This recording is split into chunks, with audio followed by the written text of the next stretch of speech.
నమస్కారం, నా పేరు టి రాజగోపాల్ రెడ్డి. నేను టౌన్ కొత్త రోడ్ జగన్నాథ స్వామి దేవస్థానం ఈఓగా పనిచేస్తున్నాను.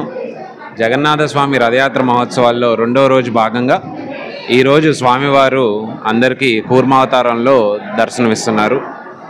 జగన్నాథ స్వామివారు రథయాత్ర మహోత్సవాలు ఉదయం 6 గంటల నుంచి ప్రారంభమై సాయంత్రం 9 గంటల వరకు భక్తులకి దర్శనమిస్తారు.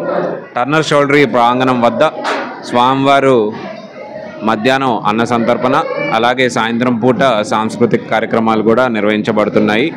భక్తులందరూ కూడా వాతావరణం కూడా సహకరిస్తుంది కాబట్టి అందరూ వచ్చి స్వామివారిని దర్శించుకొని తీర్థప్రసాదాలన్నీ స్వీకరించి స్వామివారి కృపకు పాత్రలు కావాలని నేను మనస్ఫూర్తిగా కోరుకుంటున్నానండి. భక్తులందరికీ తగిన ఏర్పాట్లు కూడా చేయడం జరిగింది. ఏ చింతన ఏది పెట్టుకోకుండా అందరూ తరలి రావాలని నేను కోరుకుంటున్నానండి. నమస్తే. శ్రీలక్ష్మీ ప్రణదాదినాథనగరం శ్రీ విష్ణువక్షస్థితాం స్వీయపాంగ నిరీక్షణేన భగవద్భక్తాలి సంరక్షణి పుర్యాం శ్రీ పురుషోత్తమేన సైతం తత్ప్రీతి సంబద్ధిని వందే సర్వదిగీశ వందితపదాం నీలాద్రినాథ ప్రియాం.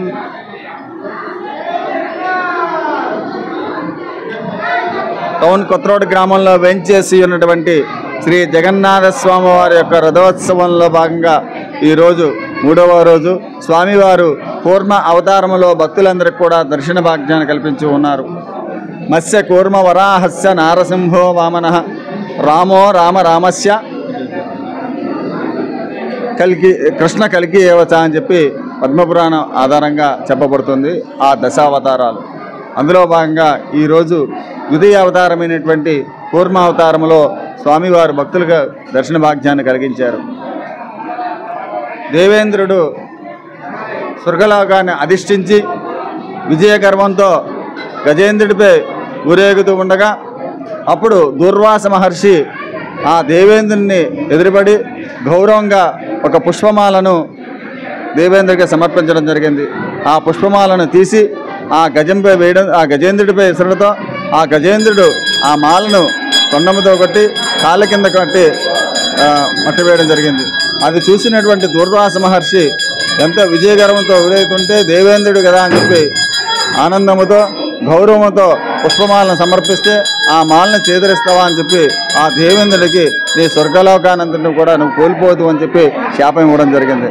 అప్పుడు కొంతకాలానికి ఆ దేవేంద్రుడు తన యొక్క ఇంద్రప్రస్థానం అంతటి కూడా కోల్పోవడము, అప్పుడు శ్రీ మహావిష్ణువు ఆశ్రయించగా అప్పుడు మందర పర్వతాన్ని చిలకగా నీ యొక్క స్వర్గవస్థానం అంతా కూడా మళ్ళీ పుట్టుకొస్తుందని చెప్పి చెప్పడము, అప్పుడు దేవేంద్రుడు ఆ యొక్క మందర పర్వతాన్ని చిలకడానికని చెప్పి దేవతలందరినీ ఆశ్రయించి కొనుకొనగా వారి శక్తి చాలక అప్పుడు దేవదానములు ఇద్దరూ కలిసి ఆ యొక్క మందర పర్వతాన్ని చిలకడానికి ప్రయత్నిస్తూ ఉన్నప్పుడు ఆ మందర పర్వతము సముద్ర గర్భంలో ఒరిగిపోతూ ఉన్నప్పుడు శ్రీ మహావిష్ణువు కూర్మ అవతారాన్ని దాల్చి తన ఉరుములపై ఆ యొక్క మందర పర్వతాన్ని మొయ్యగా ఆ యొక్క వాసికు అనే సర్పం తాడుగా చేసి మందర పర్వతాన్ని దేవదానవులందరూ కూడా చిలకడం జరిగింది.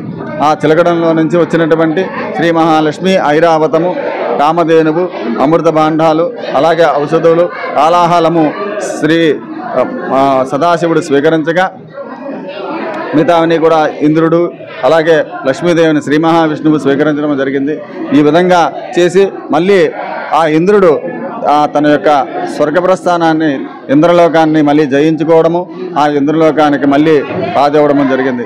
ఆ యొక్క కూర్మ అవతార రూపంలో మందర పర్వతాన్ని ఇచ్చి ధర్మాన్ని రక్షించే మార్గంలో శ్రీ కూర్మ అవతారంలో స్వామివారు దర్శనమిచ్చారు కనుక భక్తులందరూ కూడా దర్శించుకొని తరిస్తారని చెప్పి కోరుకుంటున్నాం. రంగనాథాచార్యులు, జగన్నాథ సందేవాలయం.